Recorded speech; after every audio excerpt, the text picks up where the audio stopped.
So, a pleasant day to each and everyone, especially to our professor, Mrs. Annalyn Inarda. So, in this topic, we're going to talk about CSR and strategy and how they relate to each other. But now, let's go back to the meaning of CSR in our previous topic. And we're going to talk about it just a little bit here. So, CSR or corporate social responsibility is concerned with the relationship between the corporation and local society in which it resides or operates. Other definition of CSR, it is concerned with the relationship between corporation and its stakeholders. Okay? For many years, corporations were only concerned about making money. That's their ultimate goal. But now, companies are also concerned about society welfare. In other words or explanation, CSR is a business concern for social welfare. Means, um, the marketing manager are interested in long-term corporate interest and also society's health. So that's the meaning of CSR. Now let's move on and define what is strategy. So, strategy is a plan of action or policy designed to achieve a major overall aim. So, strategy is a hot topic and there's a lot of definition that strategy can define. And generally, some people can tell you that strategy is a plan of action. And this is right. And sometimes they also said that strategy is setting of your goal, priorities, or achieving something like your dreams or goals, diba? But in terms of management, the definition of strategy, they are all agreed that strategy is the pursuit of competitive advantage. And this is very important, especially if you are in business. Okay, so keep this in your mind. And the development and implementation of strategy is, of course, important for every organization, like what I said. And this has always been so. However, in the present, CSR is being a crucial part of that strategy.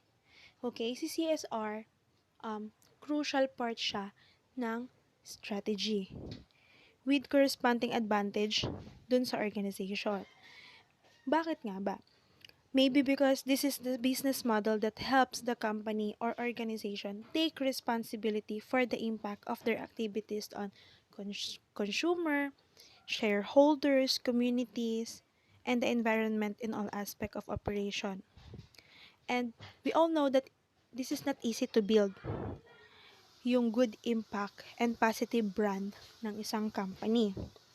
But even it is a crucial part, if you improve your company image by the help of CSR, you will get advantage to your organization or company. To continue, let's discuss the role of the manager.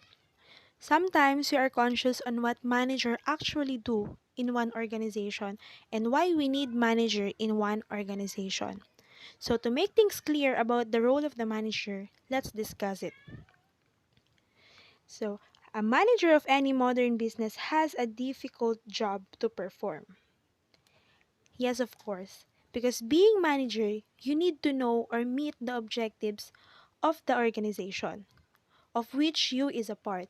And in order to do, you must pay attention to a number of certain issues or important issues of one organization or company. And we all know that there's a lot of different kind of manager. Like for example, production manager, manager of a supermarket, marketing manager, and so on and so forth. They are quietly different from each other because of what organization or department they are belong and what kind of organization they are managed or handled. But even they are quietly different, they are have similarity in terms of fundamental tasks that they need to perform in one organization or company, which is like planning, organizing, controlling, and so on and so forth. And these tasks can be categorized as follow. So let's take a look to this figure. Figure 9.1, the task of management. So it includes first external information. From the word itself, every manager get or gathered information of a company strategy, and it contains information on the company's environment. And of course, after gathering information, every manager needs to have a plan. And of course, they need to organize their people, their employee, their plan, not only his or her work, but also the work of others. Then, manager directing others to what to do and also motivating them and also exercising controlling over situation like yung mga issues or anything about sa kumpanya. Also, their employees, siya yung nagko-control nun. And lastly, of course, the result and feedback into the planning process in order to modify future plans for the business or organization. All managers are concerned with working with people. Those they work with, those they supervise, those they report to, and those who are the customer for the product or service which is provided by the area of an organization.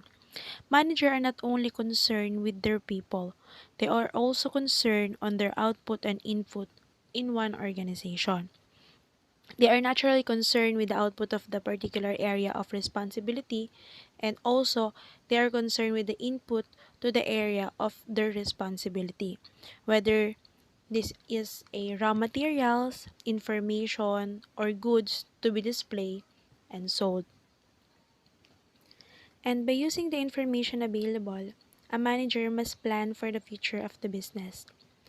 Planning is important to do by the manager to become successful and have ideas in the future of their business. And the manager therefore needs to consider alternatives and their consequences and decide what course of action to take after this consideration of the facts. Manager must determine the course of action that must be taken in order to take an action, achieve the best result, and consider what alternative courses of action are available and what solutions are available, and what the consequences of any particular decision might be. Like for example, the manager of the restaurant. Manager needs to decide or determine what is their opening hours should be and how they might affect possible customer who want to order or dine when the restaurant is closed. And manager also needs to decide or needs to specify the menus, ingredients, and how much each order.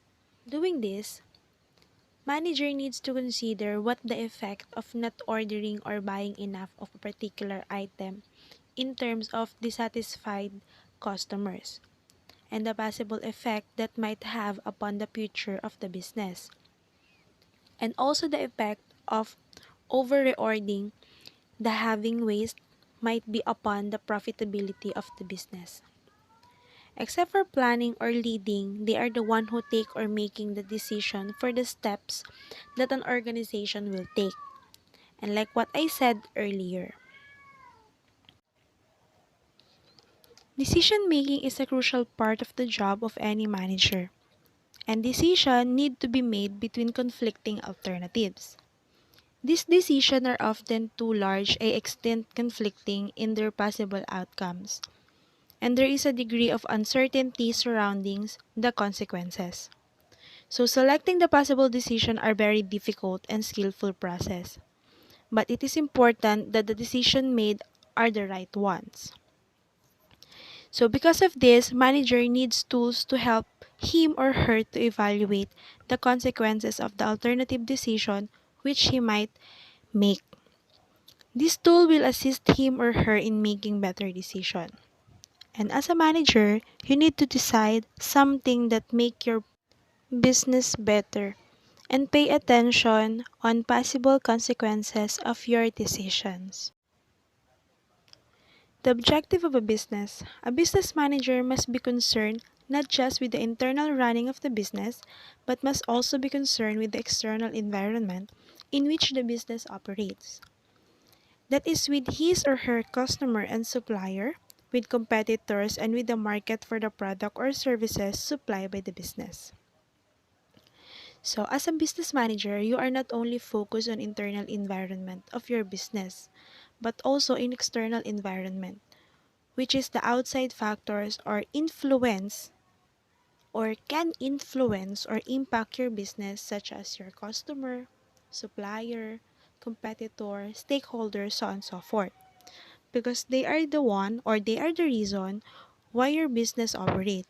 So, such concern of a business manager, it comprises strategic element of manager's job, and manager must be familiar with this aspect of management.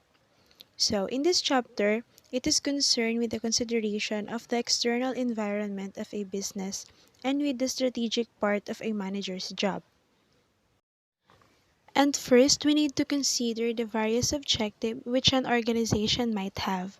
And later, we will discuss the following objectives that organization might have. The objective of a manager need to be considered in terms of their helping to meet the objectives of the organization in which he works. So even if the organization have a own objectives, it clearly says that the objective of business manager should always be considered because he or she is the one who run the organization. Like for example, if the organization objective is to make more profit and the manager objective is to have a successful project, you need to consider the manager objectives. Because aiming profit without successful project in business organization are nonsense or useless, and it will not happen. So to have a more profit, we need to consider what manager's objectives. And we cannot deny that there's a lot of organization that focus on profit. That's why their business is palpak. Okay?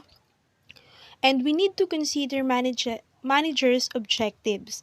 Nevertheless, organizations do have objectives, and the following possible objectives of an organization can be identified. First is profit maximization.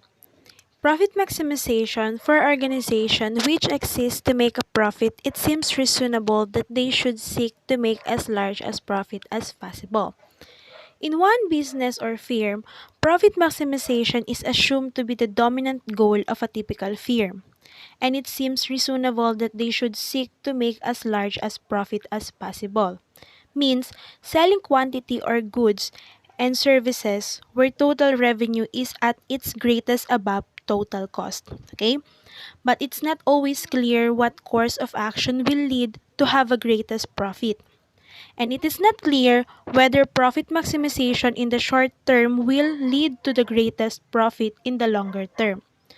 But it also says that profit maximization may not be in the best interest of a business, even if they says that this is one of the objective, because it certainly may conflict with other objectives of a business which may have it, because it will affect the company, because they will always focus on the profit, not on the planning or decisioning on what they will take in their organization or business.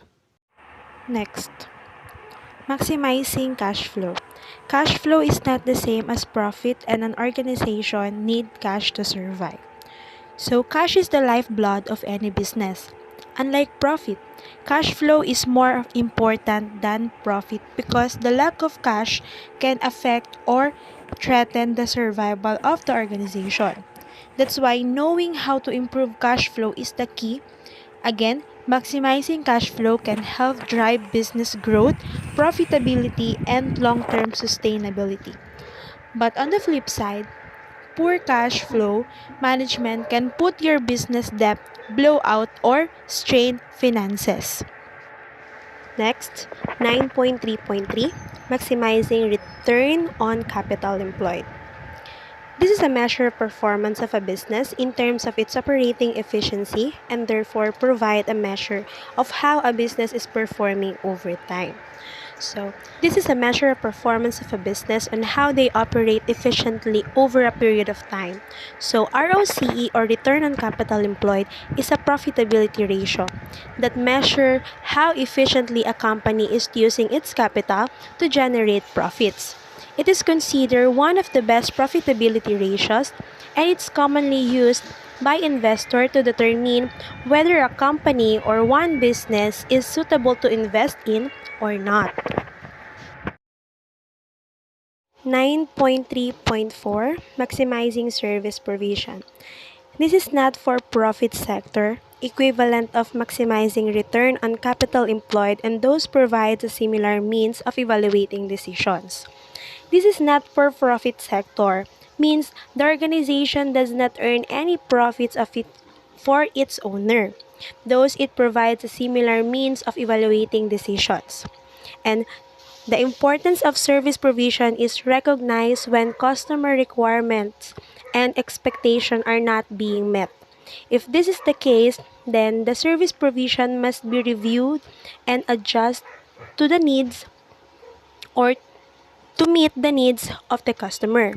They evaluate decisions that improve their service quality that can help to increase level of productivity. 9.3.5 Maximizing shareholder value. The value of a business depends partly upon the profits it generates and partly upon the value of the assets it possesses. The value of business is upon the profit and upon the value of the asset it possesses. And this asset can comprise partly of tangible asset like plant, machinery, building, and partly intangible assets such as brand name. Maximizing shareholder value is the idea that firm should operate in a manner which shares will reflect higher expected future values. Like the value of Coca-Cola as a business that have more value than the value of its fixed assets. It's because of the brand name that they have, which you recognize worldwide. Maximizing the value of the business to shareholder, it involves much more than maximizing the profit generated. Basically, business should be run to make their business as attractive as possible to current and future external shareholder. 9.3.6, which is growth. Growth through expansion of the business. It is easily to understand in terms of good assets and earnings in the market. It can help your business expansion grow, which one of the objectives of everyone in the one organization or business. And it can help both owners and managers to motivate and pursue what objectives they have. But if this is an objective of the business, then it will lead to different decisions to those of profit maximization. Second to the last, long-term stability. The survival of business is of great concern to both owners and manager, and this can lead to different behavior and a reluctance to accept risk. Stability is the ability to withstand a temporary problem, such as decrease in sales, lack of capitals, or loss of a key employee or customer. And it can affect the business or maybe the owners or manager. And because of this, the survival of a business, of course, is a great to the owner or manager. That's why sometimes they are thinking on how they get or achieve the long-term stability, and it can cause a different behavior and reluctance to accept risk and all decision that they think they need to stand it, like what problem it is, but it involves an element of risk to both owner and manager to maintain their long-term stability. Last, satisficing. Satisficing is a way of reducing risk and taking multiple objectives into account by making decisions which are acceptable from several viewpoints without necessarily being the best to meet any particular objectives. Satisficing is a decision-making strategy that aims for a satisfactory or adequate result rather than the optimal solution, and it must be recognize that all objectives of an organization are dependent upon the people who set them, and business behavior cannot be considered without taking this into account. Okay? And any business is likely to seek to pursue a number of these objectives at any point in time. And the precise combination of this objective is likely different from one organization to another. And it depends on the individual circumstances of the organizations. And this objective will tend to be viewed as a hierarchy which may vary from time to time. None of this conflict with socially responsible behavior, and there is growing evidence that social responsibility actually enhances the ability to achieve all of these objectives. That's all. Thank you.